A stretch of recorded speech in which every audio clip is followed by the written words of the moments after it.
Marco tinha tudo planejado perfeitamente. Casaria com Sofia às 10 horas e com Helena às 15 horas, em cidades diferentes. Ninguém descobriria. Mas quando ele saiu da segunda cerimônia, encontrou as duas noivas conversando na porta da igreja, segurando suas certidões de casamento. O que parecia ser o pior dia da sua vida estava prestes a se tornar algo que ele jamais imaginaria.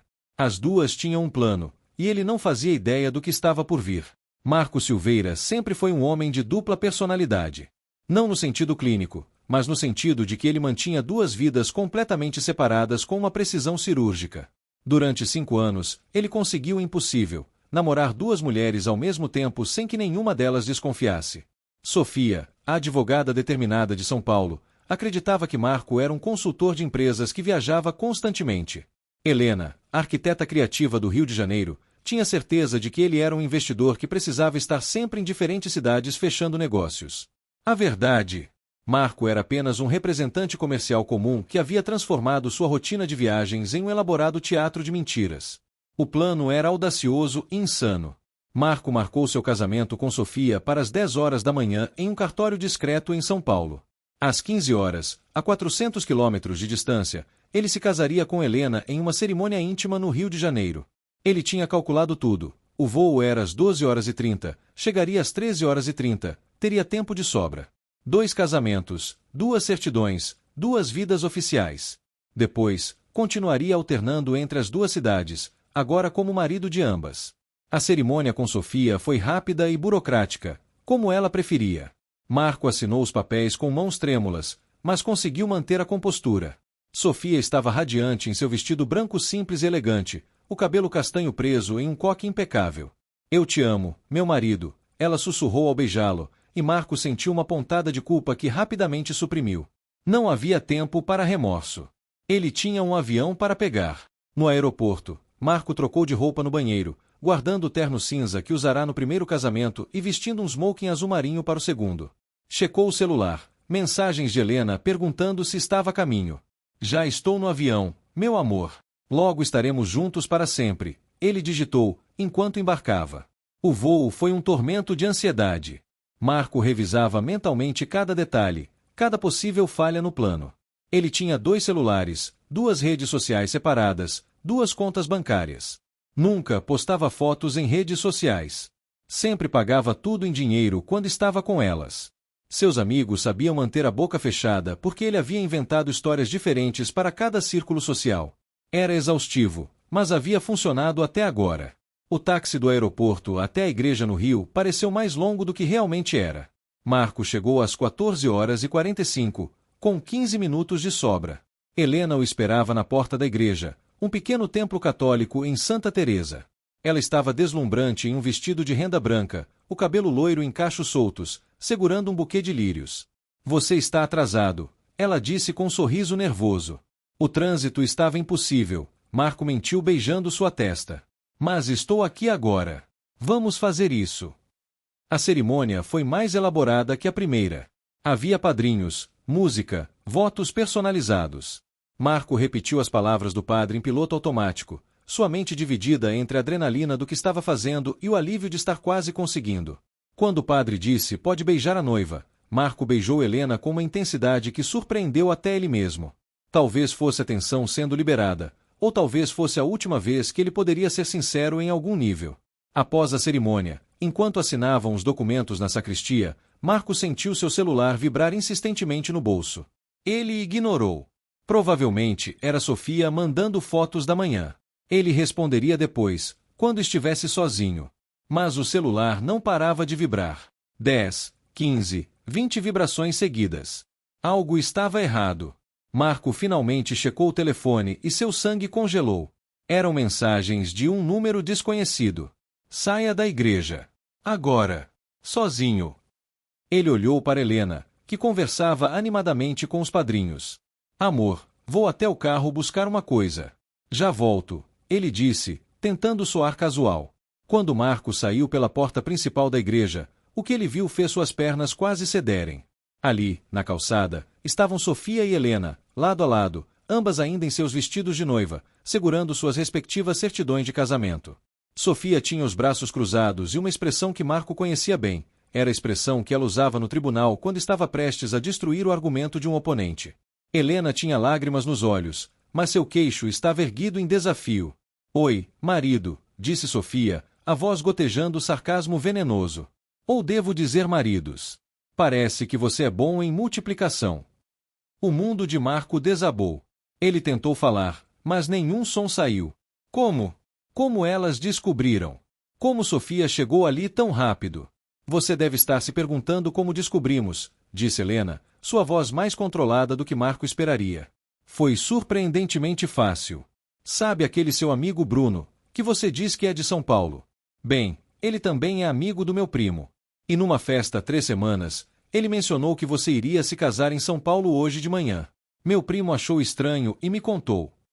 Sofia continuou, e quando Helena me ligou 5 dias atrás, perguntando se eu conhecia um Marco Silveira que trabalhava com investimentos, eu quase desmaiei.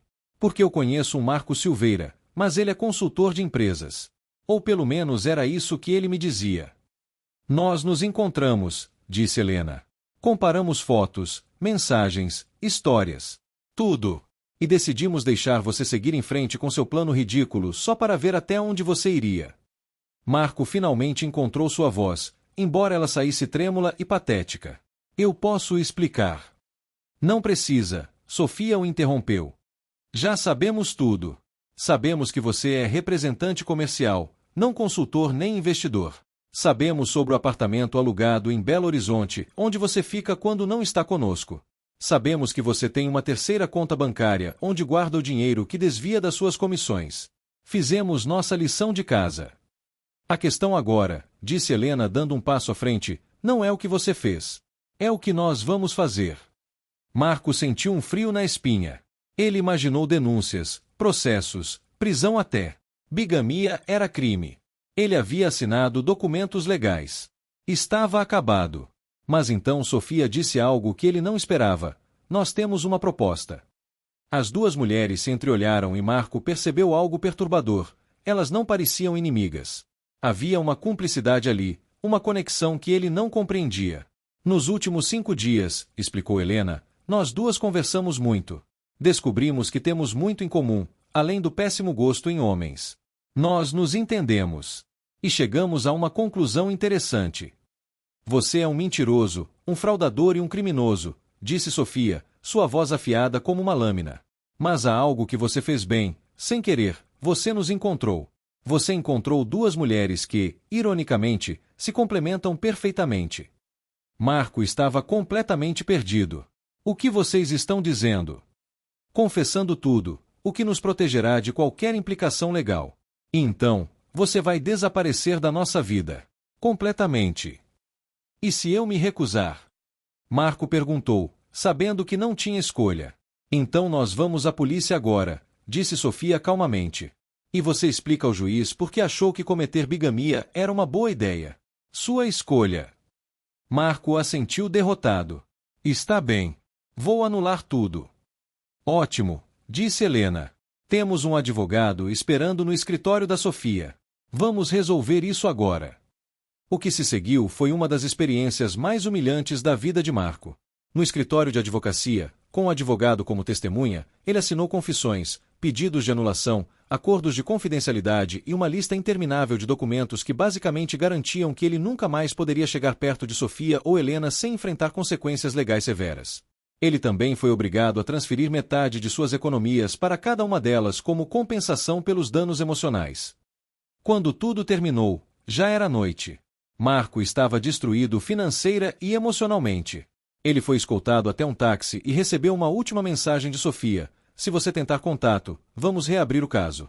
E da próxima vez, não seremos tão generosas. Marco voltou para seu apartamento em Belo Horizonte, o lugar que nenhuma das duas conhecia, e caiu na cama. Ele havia perdido tudo, 2 mulheres, metade do seu dinheiro, sua dignidade. Mas ao menos não estava preso. O que Marco não sabia, enquanto afundava em autocomiseração, é que Sofia e Helena estavam naquele momento jantando juntas em um restaurante elegante no Rio, celebrando com champanhe. Eu não acredito que funcionou, disse Helena, ainda processando os eventos do dia. Ele realmente acreditou que íamos à polícia. Sofia sorriu maliciosamente. A verdade é que um caso de bigamia daria trabalho para todos nós. Teríamos que provar que houve dolo, passar por interrogatórios, mídia. Seria um pesadelo. Mas ele não sabia disso. O medo fez todo o trabalho. E agora temos 50 mil reais cada uma, acrescentou Helena. Nada mal para 5 dias de investigação. Para nossa amizade improvisada, brindou Sofia, erguendo sua taça. Nascida da traição, consolidada pela vingança. E fortalecida pela solidariedade feminina, completou Helena, rindo. Nos meses que se seguiram, algo inesperado aconteceu. Sofia e Helena se tornaram melhores amigas. A experiência compartilhada de descobrir as mentiras de Marco e orquestrar sua queda criou um vínculo genuíno entre elas. Helena começou a viajar frequentemente para São Paulo para visitar Sofia, e Sofia passou a ir ao Rio nos finais de semana. Elas descobriram que, apesar de suas diferenças superficiais, compartilhavam valores, senso de humor e uma visão de mundo surpreendentemente similar. 6 meses depois do casamento duplo desastroso, Sofia e Helena decidiram abrir um negócio juntas, uma consultoria especializada em investigação de infidelidade conjugal. O nome da empresa: Dupla Traição e Investigações Privadas. O slogan era irônico mas eficaz, porque a verdade nunca está dividida ao meio.